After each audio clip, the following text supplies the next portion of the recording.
Hey guys, so new chapter, hand bending. It's important.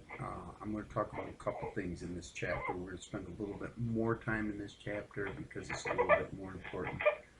Briefly touching on the last chapter though, device boxes.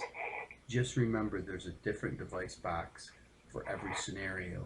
You know, um, if somebody says, "Hey, I need go get me an old construction single gang box." Well, that's the one with the ears. Old construction is something that the house is already existing. You got to cut it in the wall, and that was something we were going to do at the end of the year. But if we don't get back, it's something you have to learn in the field. If somebody says new construction, that's with the nail-ons, and you nail it on the wall. So you got to just differentiate there. Handy box.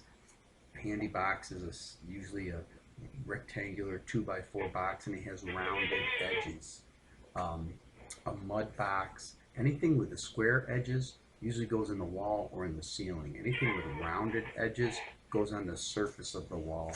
It's so when you bang up against it, you don't scrape yourself or cut yourself. So they're made for different applications. Anything with ears on it are used to hold against the wall, and then holdits, the holdits that kind of look like this, and they could look like this, and they have a section that comes up and down like that. You know, see if I can make it. It goes like this, and one piece this way,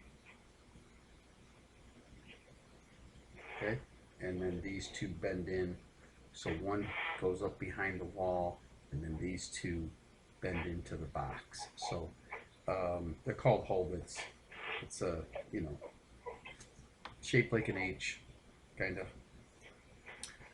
But you just got to remember you got to get the right box for the right application, and you'll get in the store sometime. And still to this day, I do this. I get in the store and I'll look at Lowe's and I'll be like, oh, what box do I want?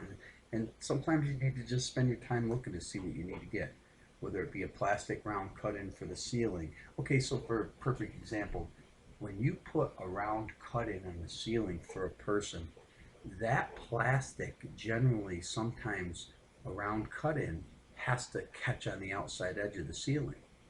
It doesn't go all the way up in. So if somebody's got a light fixture that's going to go onto the ceiling, if it's a small one the size of a light, then you might need to get a fan box and put in there so it catches. So just remember, cut-in sits out on the ceiling a little bit. So just remember, there's all different boxes. Old construction fan box is the box that you cut the 4-inch hole. You go up inside the hole, you put the bar up in, and remember this: you take it all apart. You got the bar. When you twist the bar, you get it up in there like this, and you reach up in and you make sure your legs are sitting flat. They look like a triangle. You want to make sure the flat part is sitting, and you sit there and you turn the bar, and it spreads apart until it hits the beam. You want to make sure it's dead center when you tighten it up. Then you put your little clamp on the top. It's a 2-bolt clamp. Put your box to it and put your nuts on, and the box should be flush with the sheetrock. So um, that was just touching base on that a little bit.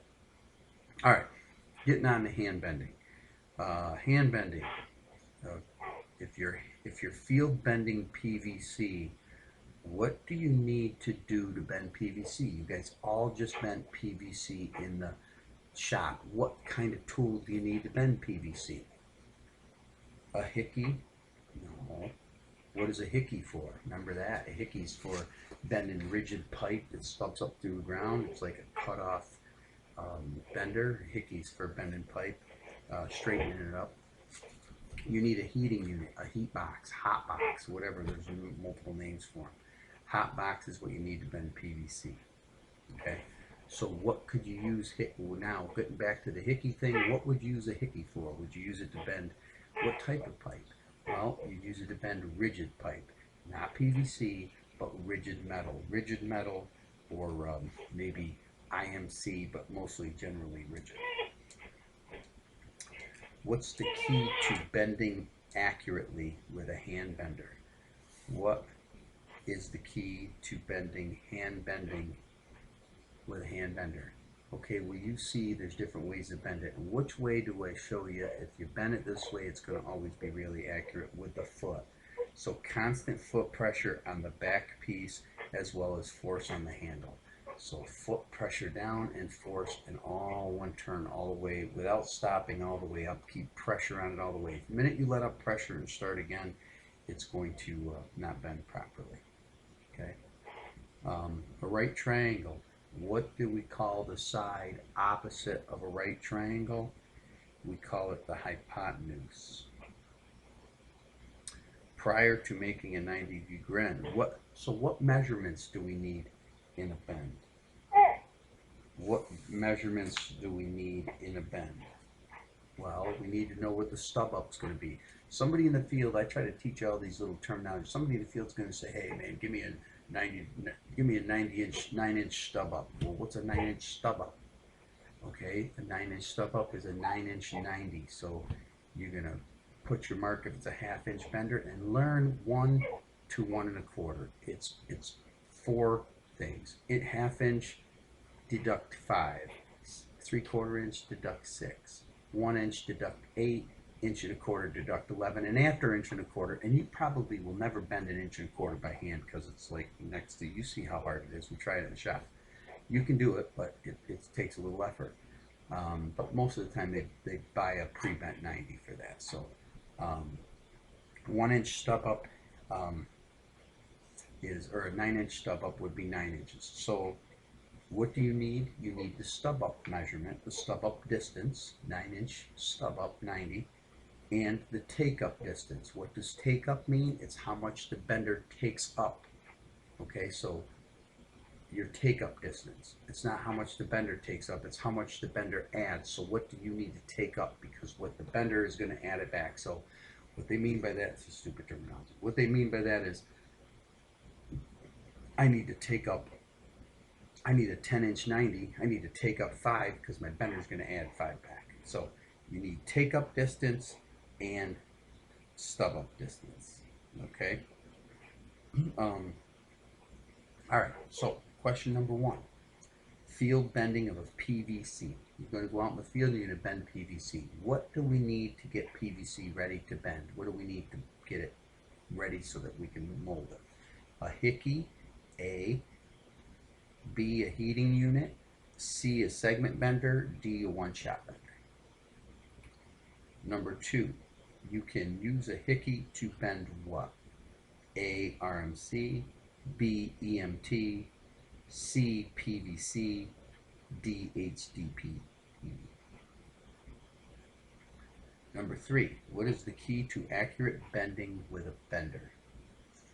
A, correct length of the handle. B, constant foot pressure and on the back piece as well as force on the handle. C, using the correct bender.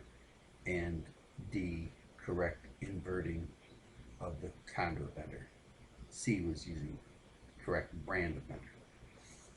In number 4, in a right triangle, the side opposite, directly opposite the 90-degree angle is called the what? A, right side. B, hypotenuse. C, altitude. D, base. And 5, prior to making a 90-degree bend, which 2 measurements must you know? A, length of conduit and size of conduit. B, desired rise and length of conduit. C, size of bender and size of conduit. D, stub up distance and take up distance. Okay guys, so that's about all for that. But this one, we're going to have 5 more questions tomorrow, and then I'm going to probably talk about the trade terms a little bit, and we're going to probably spend 3 days on this, so maybe 4. So this is a chapter that's important, and who knows how long we're going to be.